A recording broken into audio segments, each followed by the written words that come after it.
ফিরলাম প্রতিপর ব্রেকিং বার্তায় প্রথমেই চোখ রাখছি মুর্শিদাবাদের ভরতপুর গ্রাম পঞ্চায়েতের খবরে, যেটা আমরা জানতে পারছি মুর্শিদাবাদের ভরতপুর গ্রাম পঞ্চায়েতে সেখানে আস্থা ভোটে জোটবদ্ধ হয় বাম এবং কংগ্রেস এবং তারপরই পঞ্চায়েত প্রধান তৃণমূলের তাকে অপসারণ করা হয়। 21টির মধ্যে বাম কংগ্রেস জোট পায় 17টি আসন এবং তারপরেই অপসারিত করা হয় পঞ্চায়েত প্রধানকে, যিনি সম্প্রতি তৃণমূল কংগ্রেসে যোগ দিয়েছিলেন। আমাদের সঙ্গে টেলিফোনে রয়েছেন আমাদের প্রতিনিধি সোমা মাইতি। সোমা, দেখো কোয়েল, রাজনৈতিকভাবে এটি অত্যন্ত তাৎপর্যপূর্ণ, কারণ হচ্ছে বিভিন্ন জায়গায় যেভাবে জোটের বার্তা ছড়িয়ে পড়ছে সেই জায়গায় মুর্শিদাবাদের ভরতপুরে এবং এই ভরতপুরে এখানে বিধানসভা কেন্দ্র, সেই বিধানসভা কেন্দ্রের ভরতপুর গ্রাম পঞ্চায়েতে আজকে প্রধানের অপসারণের একটা আজকে বৈঠক ছিল এবং সেই অপসারণে প্রধানকে অপসারণ করেন বাম এবং কংগ্রেস জোট। মোট 21টি আসনের মধ্যে তারা সম্মিলিতভাবে 17টি তারা ভোট দেন এবং 17টি ভোট দিয়ে তারা প্রধানকে অপসারিত করেন। এবং উল্লেখ্য যে গত প্রায় 9 মাস মতন আগে কংগ্রেসের একটি বোর্ড ছিল এবং কংগ্রেসের প্রধান ছিলেন এবং সেই প্রধান তৃণমূল কংগ্রেসে যোগদান করেন এবং তারপরেই এই প্রধানের অপসারণের জন্য আজকে একটি অনাস্থা প্রস্তাব ছিল এবং সেই অনাস্থা প্রস্তাবে বাম এবং কংগ্রেস জোট সম্মিলিতভাবে প্রধানকে অপসারণ করেন এবং বলা যেতে পারে এটি অত্যন্ত রাজনৈতিকভাবে তাৎপর্যপূর্ণ। অনেক ধন্যবাদ সোমা। কথা বললাম আমাদের প্রতিনিধি সোমা মাইতির সঙ্গে। চোখ রাখছি আরো একটি গুরুত্বপূর্ণ খবরে। বিধানসভা ভোটের ফলাফলে এবার গতবারের চেয়েও আসন সংখ্যা কমতে চলেছে তৃণমূলের। কোনো বিরোধী দলের দাবি এটা নয়, চাঞ্চল্যকর রিপোর্ট দিয়েছে খোদ আইবি।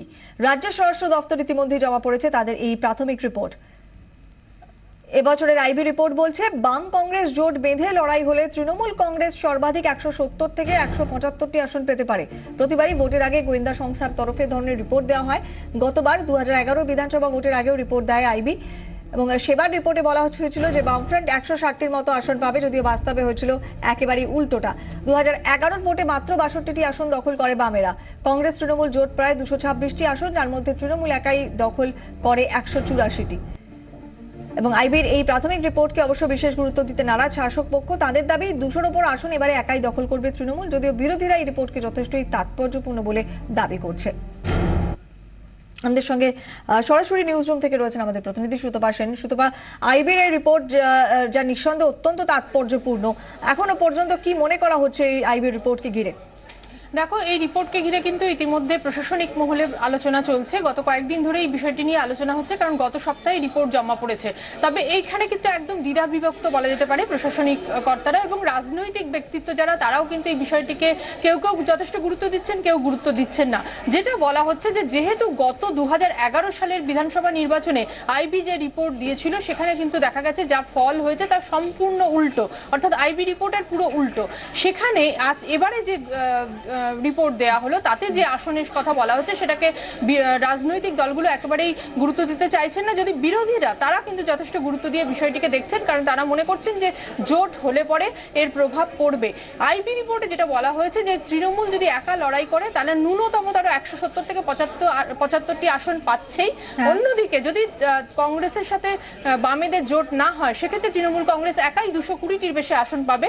এটা কিন্তু রিপোর্টে পরিষ্কারভাবে বলা আছে। শুধু আমাদের সঙ্গে থাকো, তোমার কাছে ফিরছি।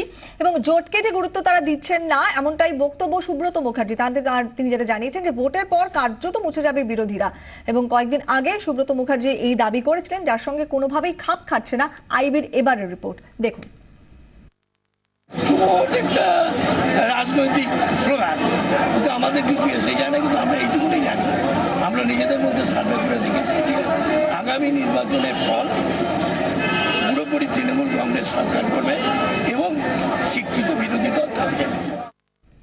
শুধু আমরা শুনলাম সুব্রত মুখার্জির বক্তব্য কয়েকদিন আগে, তিনি তার এই মন্তব্য, এবং সেক্ষেত্রে আইবির রিপোর্টের সঙ্গে সত্যি খাপ খাচ্ছে না। কোথাও কি 2011 আইবির রিপোর্টের একেবারে উল্টো ফল যেহেতু হয়েছিল সেইটাকে মাথায় রেখেই এই মুহূর্তে সুব্রত মুখার্জি এবং তার রাজনৈতিক দলের সেরকমই প্রতিক্রিয়া? একেবারেই তাই। শাসক দল এবং প্রশাসনের একটা অংশ তারাও কিন্তু মনে করছেন যে আইবি রিপোর্ট কার্যত কোনো ভিত্তি থাকে না। বিশেষ করে 2011 সালে এতটাই খারাপ হয়েছিল ফল, পুরো উল্টো, তাদের রিপোর্টের পুরো উল্টো রেজাল্ট এসেছিল। তার ফলে ফলে কিন্তু গুরুত্বটা অনেকটা কমে গিয়েছে। কিন্তু অন্যরা যেটা মনে করছেন যে জোট হওয়া এবং না হওয়ার মধ্যে যেহেতু একটা ডিফারেন্স অবশ্যই রয়েছে, এবং আগের বারে যেহেতু কংগ্রেসের সাথে তৃণমূলের জোট ছিল, তার জন্যই তৃণমূল এবং কংগ্রেস তারা দুজনেই উভয়ের তরফ থেকেই আসন সংখ্যা অনেকটা বেড়েছিল বলে তারা মনে করছেন। অর্থাৎ দুটো পরস্পর বিরোধী মত রয়েছে এবং আইবি রিপোর্ট নিয়ে কিন্তু এই মুহূর্তে প্রশাসনিক স্তরে যথেষ্টই আলোচনা হচ্ছে। ধন্যবাদ। খেলার খবরে, কারণ ইডেন গার্ডেন্সে ভারত পাকিস্তান ম্যাচ হওয়ার সম্ভাবনা এই মুহূর্তে প্রবল। ধরমশালায় ভারতের বিরুদ্ধে ম্যাচ খেলতে আপত্তি জানিয়েছে পাকিস্তান ক্রিকেট বোর্ড, আর এই পরিস্থিতিতে ইডেন গার্ডেন্সকে ভারত পাকিস্তান ম্যাচের জন্য প্রস্তুত থাকতে বলা হয়েছে বিসিসিআই তরফে। বিস্তারিত জানবো, আমাদের সঙ্গে টেলিফোনে রয়েছেন আমাদের প্রতিনিধি অধীর রায়। অধীর, দেখো কোয়েল, যেটা বিষয়টা হচ্ছে যে সন্ধ্যে 6টার পর জানা যাবে যে ভারত পাকিস্তানের এই টি-20 বিশ্বকাপ ম্যাচটা কোথায় হবে। এই মুহূর্তে যে পরিস্থিতি দাঁড়িয়েছে সত্যি খুব জটিল পরিস্থিতি। ইতিমধ্যেই আইসিসির কাছে পাকিস্তান যে আপত্তি জানিয়েছে, আইসিসির কাছে তারা ইতিমধ্যেই ভারতীয় ক্রিকেট বোর্ড জানিয়েছে। আইসিসির তরফ থেকে কি সংকেত আসে তার উপর নির্ভর করে ম্যাচটা কোথায় হবে। তবে এই মুহূর্তে ভারতীয় ক্রিকেট বোর্ড, হিমাচল প্রদেশের মুখ্যমন্ত্রী জানিয়েছেন তারা সব রকম নিরাপত্তা দেবেন। পরিস্থিতি যা তাতে কিন্তু ভারতীয় ক্রিকেট বোর্ড এই পাকিস্তান কোর্টের বুকে বলটা ফেলে দিতে চাইবেন, কারণ ভারতীয় সরকার থেকে বোর্ডের তরফ থেকে জানিয়ে দেওয়া হবে তারা সব রকম নিরাপত্তা দেবে। এতে কিন্তু পাকিস্তানের একটা ম্যাচ সাসপেনশন হওয়ার সম্ভাবনা আছে। সমস্ত জটিল পরিস্থিতি এবং সেটা সমস্ত ক্লিয়ার চিত্রটা পাওয়া যাবে সন্ধ্যে 6টার পর। ধন্যবাদ অধীর।